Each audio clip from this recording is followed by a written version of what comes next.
Salut les mobeurs! La petite vidéo pour vous montrer qu'on n'est pas obligé de se ruiner pour avoir une belle caisse à outils.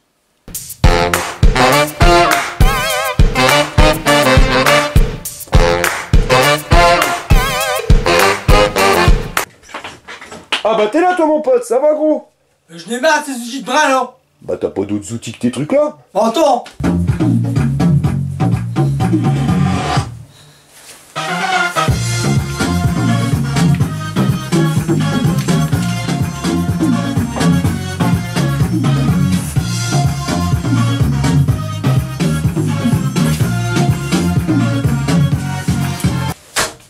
Il se met bien, j'espère. T'es gros que j'ai les sous pour que t'as une caisse à outils comme ça? Donc oui c'est vrai, s'acheter des outils de qualité ça coûte une fortune. Des outils j'en utilise depuis très longtemps, vous avez qu'à regarder l'état de mes mains pour comprendre que des outils bah, je les utilise. Et j'ai utilisé à peu près toutes les marques, hein. J'ai essayé du Facom, j'ai essayé du Stanley, du Boss, enfin toutes les grandes marques. Là on va pas vraiment parler de qualité de matériel, hein, parce que les outils Facom, Boss, les Stanley ainsi de suite fonctionnent très très bien.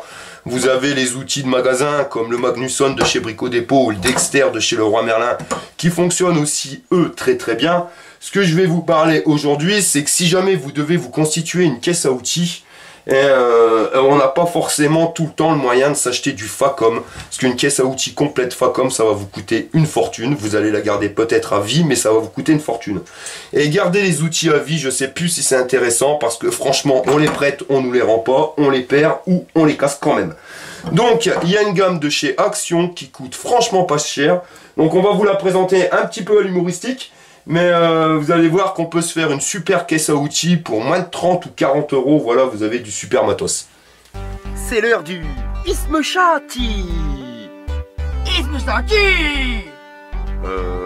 Ça veut dire regarde bien quoi. C'est avec tes gueules. Si. Ah oui. Dame et six sauteuses. Bon, les lames de scie sauteuse, on va pas s'éterniser dessus, mais franchement, vu ce qu'on bouffe quand on a fait des travaux, vous voyez, ça vaut combien, Serge? 2,49 €. 2,49 € pour être précis, donc 2,50 €, vous avez 10 lames, c'est ça, je crois, à l'intérieur. Ouais, 10 lames de scie sauteuse pour tout. Franchement, en plus, elle marche bien. C'est tranquille, hein. Quand vous voyez que dans certains commerces, vous avez 3 lames pour 6 ou 7 €, bon, peut-être elle coupe un petit peu plus longtemps, mais franchement, on s'en fout. Pour 7 €, voilà ce qu'on a, 30 lames. Alors, hein, tu peux les mettre et des 3 lames à 7 €. Isme chaud, je perds. Isme chaud, t'as vu? T'as vu, je perds? Ah oui, des clés bétaillères. Donc les clés BTR ou clés hexagonales comme ils le disent, donc vous voyez vous allez payer ça moins de 2 €, vous avez toutes les tailles dessus et je peux vous dire, vous voyez ce système là je l'ai acheté il y a quoi, il y a 6 mois, ils en ont pris plein la tête et les bouts sont pas abîmés, vous voyez ils sont un petit peu croqués, mais allez, pourtant je l'ai bien serré et ça tient corps, 2 balles vous voyez, pas besoin de dépenser plus. Une petite astuce, il existe des systèmes comme ceci. Vous voyez, où c'est tout regroupé à l'intérieur, on aurait tendance à prendre ce système-là en disant ouais c'est pratique, bah non c'est pas pratique du tout. Parce que quand vous voulez aller dans des endroits qui sont inaccessibles, et ben quand vous passez pas. Si vous voulez mettre dans un ça passe pas, ça passe pas. Là vous prenez la clé, si ça passe pas dans le sens là, ça arrivera toujours à passer dans le sens là. Donc vous voyez, elles coûtent pas cher et en plus elles sont super pratiques, elles passent partout. Tu remets savoir ce que j'ai dans ma main, hein? Ah oui, un boîte d'embout. Bon là la petite boîte d'embout, vous voyez, avec tous les embouts possibles et imaginables, hein, qui peuvent nous servir pour une bécane, dont des pratiques des fois les embouts qui sont rallongés, parce que des fois c'est vrai que c'est galère à pouvoir passer, parce que la tête elle est un peu trop épaisse, la tête du porte-embout, donc d'avoir une rallonge c'est nickel. En plus vous avez un petit porte-embout qui est assez sympathique, vous voyez, vous clipsez directement dedans, pour le déclipser, hop, vous êtes obligé d'appuyer. Bon, c'est pareil, c'est peut-être du gadget, je sais pas si ça va tenir longtemps, le porte-embout, si ça va bien serrer. L'avantage, c'est qu'il est quand même en un bloc. Vous voyez, moi j'utilise des visseuses et des boulonneuses qui sont des boulonneuses Hilti, et Serge il me dira pas le contraire, je suis un bouffeur de porte-embout. Vous pouvez me ramener toutes les marques, je vous jure, je vous les bouffe. Moi, le seul moyen que ça passe avec Hilti, c'est que ça soit fait en un bloc. Vous voyez, parce que s'il y a une jonction, des fois on le voit, c'est un pitonio noir qui est mis dans une gaine. c'est enfoncé dedans, et ben malheureusement ça tient pas le choc à la visseuse. Ça se bouffe tout simplement, donc le porte-embout se nique. Là, quand c'est dans la masse, au moins vous êtes tranquille, vous êtes sûr que ça se bousillera pas. Par contre, le système là, je le garantis pas des années. Mais bon, 7 € ou 6 €, vous voyez, il n'y a vraiment pas de quoi s'en passer. Des fois, on galère, on n'a pas la clé étoile ou quoi que ce soit. Je sais qu'on va pas refaire une baraque complète avec ça, mais quand vous avez besoin d'un embout bien spécifique, au moins vous l'avez. Il me sort la qualité. La clé qui fait clic-clic. Alors ça par contre je suis content parce que ça faisait longtemps que j'en voulais, mais quand c'est avec une marque ça coûte une fortune. Ça c'est le truc, limite il faut se le faire payer à Noël tellement ça coûte cher. Ça j'ai payé 12 balles les 5 clés en 17, 14, 13, 10 et 8. Et franchement c'est les systèmes où vous voyez ça a cliqué dans un sens. Si on veut dévisser ou visser, on retourne tout simplement la clé. Franchement j'ai fait une paire de serrage desserrage, ça a l'air bien costaud. Après je sais pas si ça tient les serrages super costauds, mais des fois pour desserrer une pipe ou quoi que ce soit c'est super pratique d'avoir une petite clé qui passe partout comme ça. C'est mieux qu'un cliquet parce que le cliquet est plus gros, il passe pas forcément partout.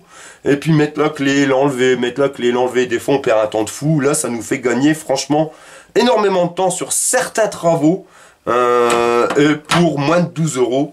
Donc ça, c'est la première fois que je les vois, donc je sais pas si ça va rester longtemps. Moi il dit que je suis bête, hein, et je passe beaucoup.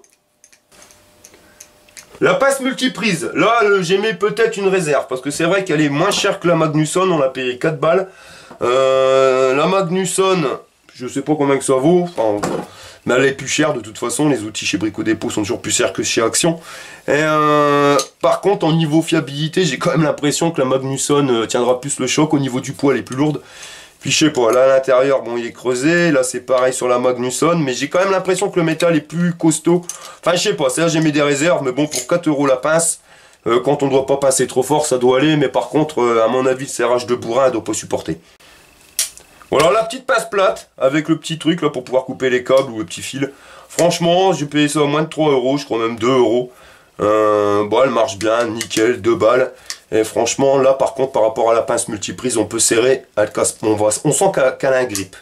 Franchement, ça peut passer, nickel. Viens, j'espère, viens. Ce méchant, vous avez vu les clés là? Elles sont communes, tout plates. Les clés plates, ça vient de chez Lidl, donc vous voyez, vraiment pas besoin de se prendre la tête. Lidl, de toute façon, c'est pareil, hein, ils font le même qu'Action, vous avez toujours des bons tarifs, des bons petits outils à Lidl, je dis pas. Le seul petit problème avec Lidl, c'est que c'est pendant le catalogue, donc c'est tel jour ou bah tu l'as pas. Donc c'est comme ça, et c'est un petit peu embêtant. Mais bon, ça j'ai profité, ce jour-là, il était au magasin, donc j'en ai eu, j'ai eu pour ça pour moins de 10 balles. Et vous voyez, franchement, je m'en suis servi, elles vont bien. Bon, après, c'est pareil, je sais pas si on peut taper dessus à la masse. Mais, pour le prix, ça vaut pas le coup de s'en passer. J'ai un jeu complet de clés. Il y en a combien? Il y a toutes les tailles, 6, 7, 8, 9, 10, 11, 12, 13, 14, 15, 16, 17, 18, 19 et 21. Vous voyez, ça fait 15 clés. Et j'ai eu ça pour moins de 10 € avec le petit présentoir, tranquille, on a toujours ça sous la main. C'est nickel. Et c'est tes ovis, t'es vu?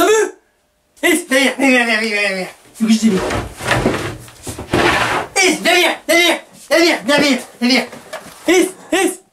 T'as vu chez ton vis? Les tournevis, alors là ça m'a toujours fait rire. Vous voyez, ça c'est le cadeau d'anniversaire que Serge m'a offert. Donc les tournevis, la boîte de tournevis 4 €. Franchement on n'oserait pas les acheter, mais je vous garantis. Et le pire, hein, c'est que je trouve qu'ils ont un super grip. Depuis que je me sers de ces tournevis-là, j'oublie mon ancienne caisse à outils. Je me sers uniquement de cela parce que je trouve que même au niveau des vis, alors c'est peut-être parce qu'ils sont neufs, hein, je perds peut-être la boule, mais j'ai l'impression d'avoir une meilleure accroche dans la tête de vis. Attention, je sais pas ce que ça vaut dans le temps ces tournevis-là. Hein. Peut-être au bout d'un moment ça s'abîme. Là, je viens de visser une paire de fois. Bon, la couleur est sautée, mais le tournevis marche encore nickel.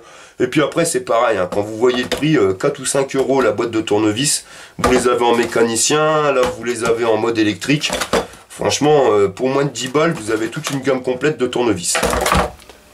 Et ça, tu l'as vu? Tu l'as vu? Je sais pas comment ça s'appelle, mais ça doit être génial. Voilà, alors ça j'ai sauté dessus parce que franchement c'est le truc, des fois il va peut-être pas me servir une fois par an, un maximum. Mais quand on en a besoin, on est bien content de l'avoir. C'est un extracteur de tête de vis déglinguée. Alors qui n'a jamais galéré avec une tête de vis qui est foirée et qu'on n'arrive pas à retirer la vis? Et ben là tout simplement, vous voyez ça m'a l'air si simple que ça. Il va vraiment falloir que je fasse un tuto là-dessus parce qu'il va falloir que j'essaye. Vous voyez là ça me chagrine. Donc il y a deux côtés, zoomer. Donc c'est des fraises doubles. Ici vous allez venir tout simplement défoncer la tête de vis qui est déjà défoncée. Et ensuite vous allez retourner votre porte-embout et vous allez dévisser, ouais c'est ça. Et c'est un pas à l'envers, donc à mon avis ça va rentrer, ça va tarauder la vis, ça va se prendre dedans. Et une fois qu'elle est prise dedans, bah, ça va venir la desserrer tout simplement.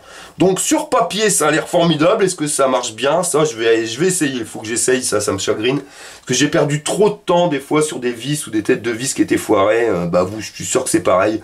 Donc là si ça peut nous sauver, et le pire c'est le prix, c'est que ça vaut même pas 2 €. Donc voilà.